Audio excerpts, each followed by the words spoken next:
Since October 2023, at least 36 hospitals have been burned and bombed by the Israeli military, including with 2,000-pound bombs made in the United States. This morning, a hospital staff member was killed and 9 people wounded in another attack, this time in Khan Yunis. It follows an attack on the Baptist al-Ahli hospital on Palm Sunday. MEE spoke to the acting director, Fadel Naim. The Israeli airstrikes targeted the hospital, especially the main emergency part of this hospital, the emergency department, the emergency X-ray department, the laboratory of the hospital, and the pharmacy were targeted and demolished, destructed totally.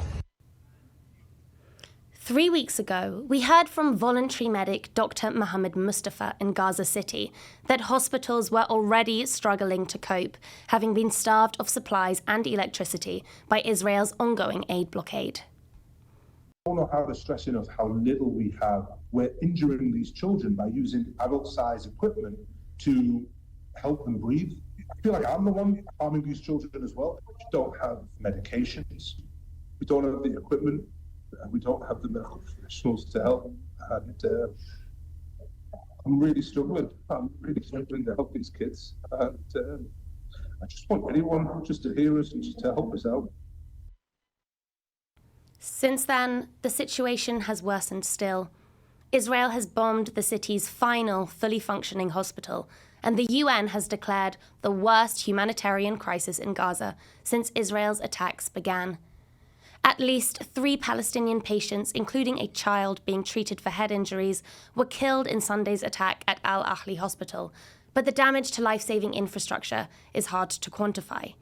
Days before, Dr Mustafa left Gaza City with a UN convoy. He landed in his Australian hometown just a few hours ago, and he's joining us now to explain the wider impact of these attacks.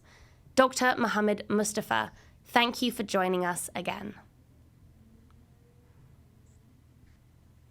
Gaza City's last fully functioning hospital was attacked days after you left, and another in Khan Yunis this morning. How did you feel when you heard this news? I was completely devastated, to be honest. I just want to try and paint a picture for the people. That emergency department is about 5 meters wide and 15 meters long. That's the emergency department for 1 million people in Gaza. That's it. That was what was destroyed. It was an 8-bed facility. And when we get a mass casualty event and we get hundreds of people in, it is that 5 by 15 meter small space that we use to try and save as many people as possible. And now that's been destroyed. There's nothing left. There's no ER to take people in. There's nowhere to stabilize patients. The pharmacy was also destroyed as well, and the blood bank was destroyed as well. So we now don't have blood to give, and obviously you can imagine the kind of injuries that we get.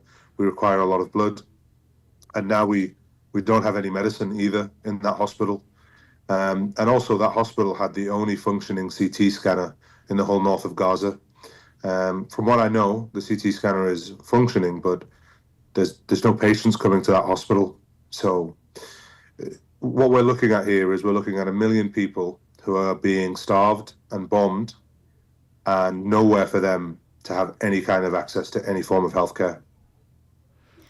I know that attempts are being made now to transfer patients from these hospitals to other facilities, but you told us weeks ago these are already overwhelmed. What will the domino effect of this attack be on the city's entire medical infrastructure, including hospitals like Al-Aqsa, where you were working? So, I've been to Gaza twice now, and I've worked in multiple hospitals across Gaza, and I've seen the hospital facilities that we have. There's no hospital that's fully functioning in the whole of Gaza, and there are a lot of them lack very basic medical equipment. The issue is not necessarily the lack of medical care. It's now these continuous attacks now on healthcare facilities that seem to be occurring more and more regularly and more viciously. When I was there, Nasser Hospital was bombed. When I was working at Al-Aqsa Hospital, it was bombed while we were in the hospital as well.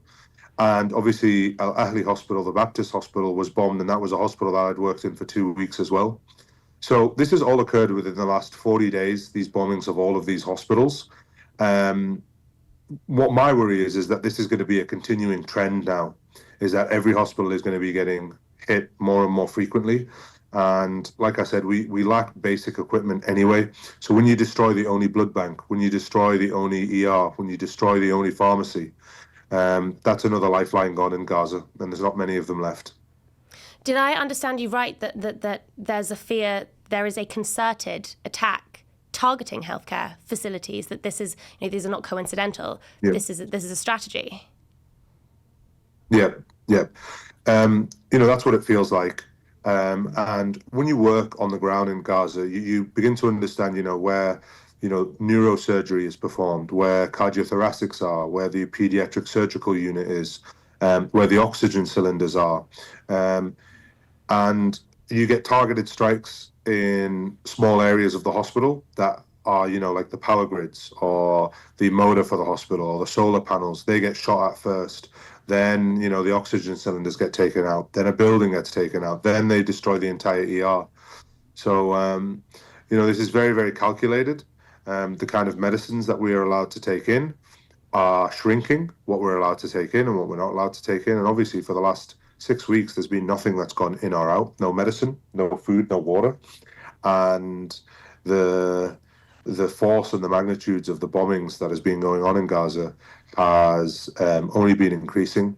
When I was there in June last year, when we would have a mass casualty event, maybe about 30 to 40% of the people we could save, and they would generally could have a good outcome. There were some days I was in Gaza this time where there was no work for us to do in the ER because every patient that arrived was dead. This was the magnitude of bombing this time round, which is very different. And, we already, when we go into Gaza, we get told whether we're allowed to go or enter Gaza 6 hours before the bus takes off from Amman, Jordan, to go into Gaza.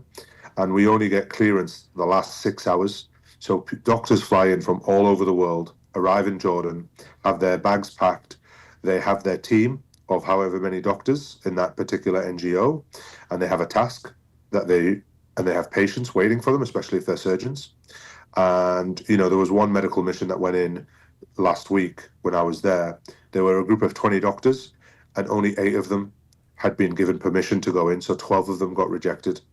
So we are getting healthcare facilities destroyed. We're getting doctors arbitrarily rejected, especially surgeons, from entering Gaza. So yeah, it's beginning to become more and more of an issue. And as the time goes on, the less healthcare facilities there are and the less doctors are being able to get in and the less medical supplies. So Gaza really is on its last limbs. I probably don't need to remind viewers and listeners that the intentional targeting of hospitals, of medical staff, of civilians is illegal under international law. And if that is indeed the end effect of these attacks, or the end goal of these attacks, then legal consequences would be in question. The Israeli army and Shin Bet Internal Intelligence Agency have, of course, claimed, although this is without sharing evidence, that they targeted a Hamas command and control complex center within al-Ahli hospital. We've heard this justification multiple times before when Palestinian hospitals have been hit, including when your workplace, Dr Mustafa Al-Aqsa Hospital, was bombed in October 2024. Did you see any evidence working in these facilities to support Israel's claims that Hamas is using hospitals as command centers? Well, look, if we saw Hamas, we're British, we're Australian, we're American NGOs, we're healthcare workers. Our priority is civilians, and that includes the hostages as well. We want to bring them home as well. But, to claim that a hospital is a command and control center, you literally have hundreds of people walking in and out of the hospital every day. You have multiple reporters, cameras are everywhere. You have multiple NGOs, UN workers, healthcare workers from all around the world. It would be a very silly place to have a command and control center. when you have so many eyewitnesses everywhere and so many cameras everywhere. The al-Ahli hospital that was bombed, like I say, the ER was bombed. The ER is 5 meters by 15 meters. Where is the command and control center in that building? Do you know? We've walked around that building every day. I worked in that building. It is minuscule. It is so small. I struggle to understand the justification. I don't know what evidence they have because they don't share it. But what I can tell you is from what I see. What I see in there are women and children that are being treated. I'm seeing injured people being treated, and I'm seeing multiple international aid agencies moving around the hospital freely. There is nowhere in the hospital that I'm not allowed access to. There is no doors that are closed to me. I can move around wherever I want, along with all the other NGOs. We can move freely throughout the hospital. And as a matter of fact, we're not really allowed to leave the hospital. So all we do have is the hospital. So there are people that spend 6 weeks just on the hospital grounds. And, we get to see everything because when I follow up with my patients, I go from the ER department into the wards. It was Ramadan when I was there. A lot of the doctors would pray in the middle of the night, and they would also pray after Maghrib prayer. So we would find areas in the hospital to pray. We would all congregate together. There was nothing that I saw that was, that would give me the inclination of a command and control center. And if there was, I definitely would have made, my seniors aware of it if I had seen anything. But, this is something that we get told over and over again. And the only thing that I can think of as a doctor is this is another healthcare facility that's destroyed. And this means more people now are going to die. Now, Dr. Mustafa, since we last spoke, you've had quite the journey. How were you able to leave Gaza City? How does it feel now you are reunited with your family, but not being there, knowing what's still going on? I'm just overwhelmed with guilt, to be honest. I didn't want to leave. I was told it was too dangerous for me, and I told that I had to leave. I have the nurses, I have patients all messaging me still. There are tears, there's fear. They don't know what to do.